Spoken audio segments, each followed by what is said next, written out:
नमस्कार, पाहूयात विशेष बातमी। 2 ते 3 तासांच्या अथक प्रयत्नातून पशुवैद्यकांची थरारक कामगिरी। मृत वासरास बाहेर काढत गायीचा जीव वाचविला। बोरपाडळे येथील श्री युवराज पाटील यांच्या गायीच्या गर्भाशयाचा अचानक पीळ पडल्याने वासराचा गायीच्या पोटातच मृत्यू झाला होता। या घटनेनंतर गायीच्या जीवाला गंभीर धोका निर्माण झाला होता। परिस्थिती अत्यंत नाजूक व चिंताजनक असताना पशुवैद्यकीय डॉक्टर बाबासाहेब नलवडे व डॉक्टर अनिकेत माने पाटील यांनी तातडीने उपचार सुरू केले। जवळजवळ 2 ते 3 तास सलग अतोनात मेहनत, अचूक निरीक्षण आणि वैद्यकीय कौशल्याच्या जोरावर डॉक्टरांनी मृत वासरास सुरक्षितपणे बाहेर काढण्यात यश मिळवले आहे।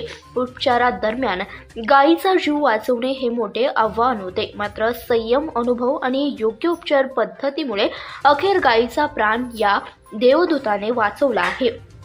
या यशस्वी शस्त्रक्रियेमुळे श्री युवराज पाटील कुटुंबियांनी डॉक्टरांचे मनपूर्वक आभार मानले। पशुधनाच्या रक्षणासाठी दिवस रात्र तत्पर राहणाऱ्या पशुवैद्यकीय डॉक्टरांच्या या उल्लेखनीय कामगिरीचे परिसरात तसेच सर्व स्तरातून जोरदार कौतुक होत आहे। धन्यवाद। प्रतिनिधी शंकर कुंभार, CBS न्यूज मराठी, पन्हाळा।